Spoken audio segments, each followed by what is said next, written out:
Hello guys, आज पढ़ते हैं स्टैंडर्ड 9 सीबीएसई की एनसीईआरटी की संस्कृत की लेसन नंबर 7 जतायो शौर्य जतायो की वीरता। ये एक्चुअली देखी जाए तो रामायण का एक एक्सट्रैक्ट है जहाँ पे एक बर्ड होता है जो सीता माँ को जब रावण लेके जाता है ना, तो उसके साथ बड़ा जमकर प्रहार करता है, बचाने की ट्राई करता है सीता माता को। तो उनकी शौर्यता के बारे में, उनकी वीरता के बारे में लेसन है, बड़ा दिलचस्प से। आइए पढ़ते हैं। सा तदा करुणः वाचो विलपन्ति सुदुःखितः वनस्पतिकृन्धः ददर्शनाय लोचनां जतायो पश्य मामर्य ह्यमार मंथाववतः अनेन राक्षसेन्द्रेण करुणः पापकर्मणा तं शब्दः मवसुप्तशु जताशु श्रूयश्वे निरीक्ष्य रावण शिपम विदेही च दर्शयश। तब पंचवटी कान में उस बड़ी बड़ी आंखों वाली करुणा पुकार द्वारा दुख भरी आवाज में विलाप करती हुई सीता को गिद्धराज जटायु ने देखा। हे जटायु, इस राक्षस के राजा रावण के द्वारा किए गए पाप कर्म के अनाथ के समान अपहरण करने के लिए जाई जाती हुई मुझ सीता को देखो। इसके बाद अल्प निद्रा में सोए हुए जटायु ने सीता जी के उन करुण शब्दों को सुनकर और उनको रावण को देखकर शीघ्र ही सीता जी को भी देखा।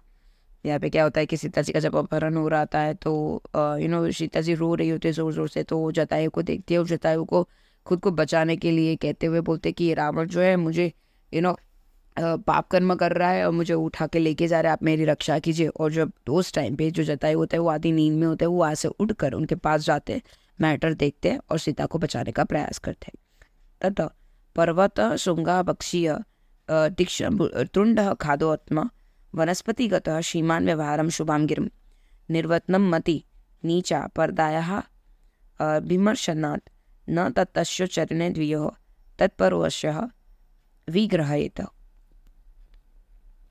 इसके बाद पर्वत की चोटी के समान तीक्ष्ण चोंच वाले पक्षियों में उत्तम पक्षीराज जटायु ने पंचवटी कानन से गुजरते हुए तथा सीता जी का अपहरण करके ले जाते हुए श्रीमान राक्षस राज रावण से अपनी सुंदर और पवित्र वाणी में कहा, हे राक्षस राज रावण, तुम पराई स्त्री के स्पर्श से अपनी मलिन बुद्धि का त्याग कर दीजिए।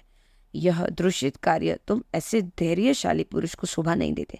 तुम्हें तो ऐसे निंदनीय कार्य की निंदा करनी चाहिए। जो पर्वत की टोची पर रहने वाले जो छोटे छोटे कीड़े खाने वाले जो जटायु होते हैं वो वहाँ पे आते हैं, रावण को बड़ा प्रणाम करते हो और बड़े प्यार से बताते हैं कि आप तो इतनी बुद्धिशाली हो, आप ये बुद्धिहीन कार्य क्यों कर रहे हो, ये तो आपकी प्रतिमा को तोड़ देने वाले निंदनीय काम आप कर रहे हो, प्लीज सीता जी को छोड़कर थोड़ी बुद्धिमानी बताइए।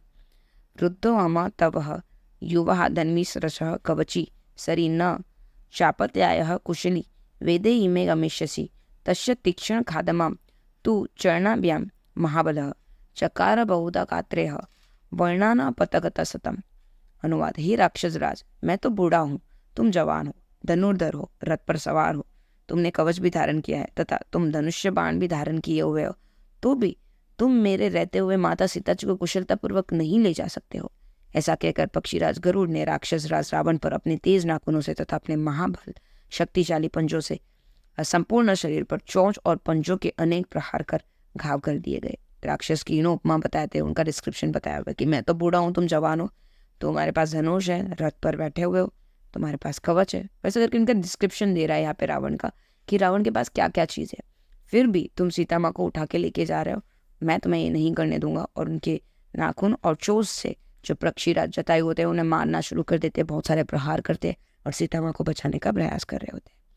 तदुष्य सरसम चापः मुक्तः मणिः विभूषणम चरणम महोतेजः बच्चाश्य महदनुः सह भग्नदन्वः वीरतो हताशो हतसारथी अंगिनादायः विदेही पपात भुविः रावणः। इसके बाद पक्षीराज गरुड़ ने राक्षस रावण के मोतियों के सुसज्जित धनुष तथा बाण को अपने बलशाली पंखों और तीक्ष्ण प्रहार से खंडित कर डाला। तो वह राक्षस राज रावण ने अपने धनुष्य के टूट जाने पर रथहीन होकर मरे हुए घोड़े वाला साथाहीन होने के कारण माता सीता जी को अपनी गोद में लेकर नीचे जमीन पर गिर पड़ा। यहाँ पे क्या हो जाता है कि जो पक्षीराज होते हैं उन्हें इतना सारा प्रहार कर रहे होते हैं, मार रहे होते हैं चोंच से, तो उनकी जो मोतियों की जो हारमाला होती है, जो धनुष्य होता है वो टूट जाता है, उनका रथ भी टूट जाता है। तो वो उससे भी खराब चेष्टा करते हैं रावण कि उन्हें गोद पर उनके उठा लेते हैं सीता माँ को और अपने पास कर लेते हैं, जो बहुत ही खराब दुष्कर्म होता है उनके द्वारा। सपरित्वज्य दीदे ही वामेन नागेन नादेन रावण तलेना भी बीजः धानाशु जटायुः क्रोधमुचितः जटायु तस्य मतिक्रम्यः टुण्डेनाश खगादीपः वामबाहुन्दश तदः व्यपहार दरिंद्रतम। जटायु के प्रहार से ग्राहल होने के कारण क्रोध से मूर्छित हुए रावण ने सीता को बाई भुजा में पकड़कर शीघ्र ही जटायु को प्राण घातक प्रहार करके मूर्छित कर देता है।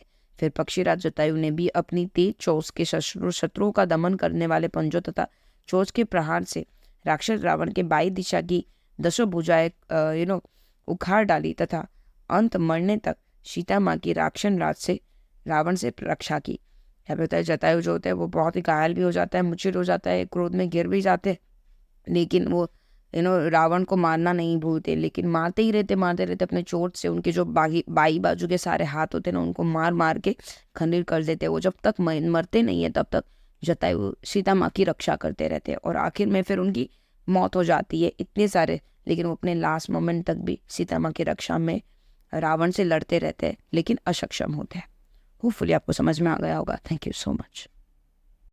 अभी तक आपने हमारी चैनल को सब्सक्राइब नहीं किया है तो सब्सक्राइब आइकन को क्लिक करके सब्सक्राइब कर दीजिए। कमेंट में ज़रूर बताइए वीडियो आपको कैसी लगी और लाइक करना मत भूलिएगा।